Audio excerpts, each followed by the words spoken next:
Millionaire's autistic son was screaming mid-flight, until a poor black boy shocked everyone. Richard Hale had $47 million spread across his accounts, a powerful tech empire under his control, and yet he couldn't figure out how to calm his autistic son's screams at 30,000 feet. In first class, passengers were already filming on their phones, already judging. 9-year-old Ethan's meltdown shattered the polished calm of the premium cabin. 3 rows back in economy, a boy named Malik Johnson watched it all unfold. He was only 12, but he noticed something most adults missed. Malik saw the terror in Ethan's eyes, not just the disruption. He understood it. He had seen it before with his cousin back home. All Malik had was a broken toy car, and the quiet wisdom he'd earned helping care for his autistic cousin. But sometimes, that was more powerful than all the money and expertise in the world. Earlier that morning at LaGuardia Airport, Richard had been a picture of success. Tailored charcoal suit, platinum wedding band, Italian silk tie adjusted for the 3rd time. His presence commanded attention. He was used to whispers of recognition wherever he went. But today the confident mask cracked around the edges. "Ethan, stay close," he ordered. His tone carried the forced patience of a CEO in a boardroom, not the warmth of a father. Ethan trailed beside him, hands pressed to his ears, his body flinching at the chaos of the airport. His sandy hair was neatly combed, his clothes expensive and ill-suited for comfort. Every few steps, Ethan rocked back on his heels, a self-soothing habit Richard tried to pretend he didn't see. "First class as always, Mr. Hale," the gate agent greeted politely. Richard handed over the boarding passes with a clipped nod, keeping one hand on Ethan's shoulder. The boy stiffened at the touch but didn't pull away. As they boarded, Richard caught murmurs behind him. "That's Richard Hale," a woman whispered. "The tech mogul. His wife died last year. Cancer." "Poor kid," her husband replied, watching Ethan press his palms harder over his ears as a baby cried nearby. "Must be tough, raising a special needs child alone, even with all that money." Richard's jaw tightened. He heard every word. Money couldn't fix this. Therapy, tutors, specialists. $40,000 a month in treatment, and still Ethan couldn't look his own father in the eye for more than a second. In first class, Richard immediately buried himself in emails, while Ethan pressed to the window, drawing patterns with his finger. Meanwhile, back in the terminal, Malik stood in line for economy boarding, stomach fluttering. It was his first time on a plane, maybe his first real trip anywhere. His mother was too sick to care for him now, so he was flying to live with an aunt in Chicago. His clothes were clean but worn, his backpack old and patched with safety pins.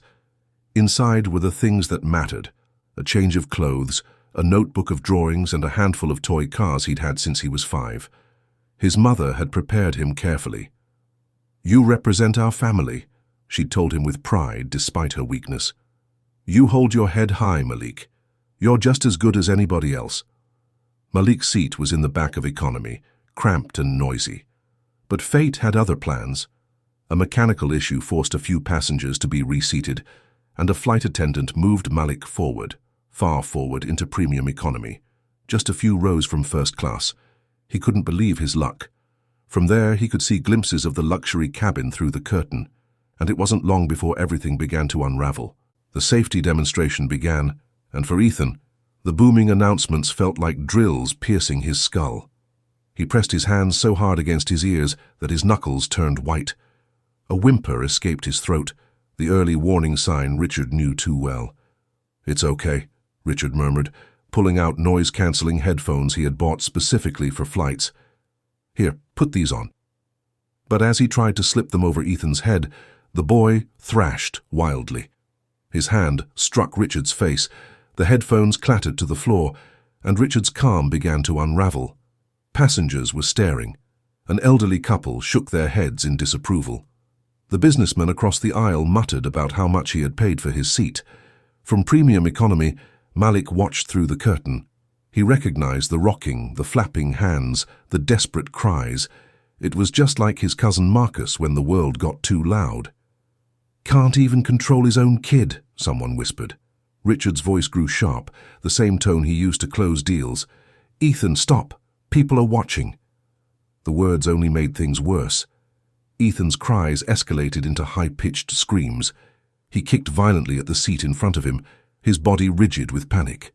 When Richard tried to restrain him, Ethan began hitting himself, fists smacking his thighs, then his own face. Gasps rippled through the cabin. "Stop him!" a woman cried. "He's hurting himself." A flight attendant hurried over. "Sir, we have medication that might help." "No," Richard snapped, panic rising. "He reacts badly." "Then perhaps restraints for his safety," another attendant suggested softly. The word restraints made Richard's stomach drop. His son wasn't some dangerous criminal. He was a frightened little boy. "Absolutely not," Richard said, his voice low but furious. "Turn the plane around," the businessman in front of them demanded. "This is unbearable." Others murmured in agreement, their frustration growing. Even the more sympathetic passengers were beginning to look uneasy. Richard's humiliation burned like fire under his skin. Through the curtain, Malik's heart pounded. He couldn't just sit there. His aunt had taught him, never meet force with force. What kids like Marcus, and now Ethan, needed was patience. They needed to be met where they were. So Malik stood. He walked forward quietly, making sure to stay in Ethan's peripheral vision so he wouldn't startle him. Then, instead of scolding or reaching out, Malik knelt down beside the seat, lowering himself to Ethan's level. "It's okay," Malik whispered, his voice steady and soft, somehow cutting through the chaos. "I know it's too loud. I know it hurts. But you're not alone." Richard stared in shock as the stranger's words reached Ethan in a way his hadn't. Slowly, Malik pulled a small red toy car from his backpack. Its paint was chipped, one wheel crooked. He placed it on Ethan's tray table and gently pushed it forward. The car wobbled and curved in an imperfect arc. Ethan's tearful eyes followed it. Malik nudged it back and forth, back and forth. Predictable. Calming. The cabin fell silent as Ethan's screams softened into sobs. His hands, moments ago striking his face, lowered toward the tray. He touched the car, pushed it himself, watching it roll. "That's it," Malik whispered. "Just the car. You're the driver now. You're in control." For the first time since boarding, Ethan's breathing steadied, and for the first time in years, Richard saw his son's face soften into something close to peace. The passengers who had been whispering moments earlier now sat in silence, watching the miracle unfold. Ethan pushed the car again, and this time a sound slipped out. Soft, shaky, but unmistakably a laugh. Richard's chest tightened. He had paid for the best therapists, the most advanced programs, yet none had managed this. A 12-year-old boy with a broken toy car had reached his son. "What's your name?" Ethan asked, his voice small but clear. "Malik," the boy replied gently. "What's yours?" "Ethan." He pushed the car back across the tray. "The wheel's broken." "Yeah," Malik agreed. "But broken things can still work. Sometimes in their own way." For a moment, Ethan looked at Malik, really looked at him, and Richard saw trust in his son's eyes, trust he had never been able to earn. Richard cleared his throat, trying to reassert control. "Ethan, give the toy back now. Sit properly. We still have hours left." But Ethan clutched the car to his chest. "No." The rejection stung. His son had chosen a stranger over him, and in front of everyone. Richard's embarrassment rose, but Malik gave him a small, understanding smile. "Sometimes they need something familiar to hold," Malik explained softly. "It helps them feel safe." Richard swallowed hard. This boy spoke with the quiet authority of lived experience. "Your cousin?" Richard asked. "Yeah," Malik nodded. "Marcus, he's like Ethan. My aunt taught me how to help him."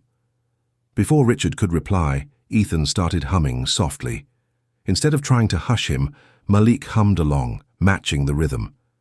Ethan's eyes lit up with delight. Someone was joining him, not correcting him. "How are you doing this?" Richard whispered.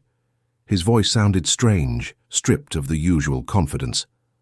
"I just listen," Malik said. Most people try to make kids like Ethan fit into their world. Sometimes you have to step into theirs first. Richard felt his throat tighten.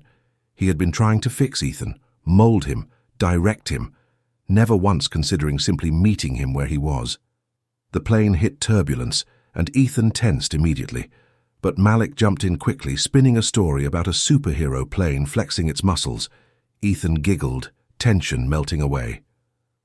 "Daddy's grumpy a lot," Ethan announced suddenly, drawing quiet chuckles from nearby passengers. Then, in a smaller voice, he added, "But he's sad too since Mummy went to heaven." The words struck Richard like a blow. His son's innocent honesty left him exposed in front of strangers. Yet Malik only nodded, his eyes full of understanding. "My mom's sick," Malik admitted softly. "That's why I'm flying to Chicago, to live with my aunt." Ethan's face grew serious. "Will she go to heaven too?" "I don't know," Malik answered honestly. "I hope not." Something unspoken passed between the two boys then, a shared understanding of loss and fear, deeper than words. Ethan reached out and took Malik's hand, placing the toy car between them. "You can share mine." Richard felt his eyes burn. His son, who rarely touched anyone willingly, had chosen to hold on to this boy, this stranger, who somehow wasn't a stranger anymore. As the flight continued, Ethan played, laughed, even guided his father's hand through the tapping pattern he once forbade. Richard realized with aching clarity that he wasn't just watching his son change, he was changing too. When the plane finally descended into Chicago, Richard knew his life would never return to what it had been. Not after Malik, not after this. If you enjoyed this story, don't forget to give it a thumbs up and hit that subscribe button for more emotional, dramatic, and unexpected tales. And let us know in the comments, where in the world are you watching from? We love hearing from all of you. Until next time, stay kind, stay curious, and keep watching. Curious.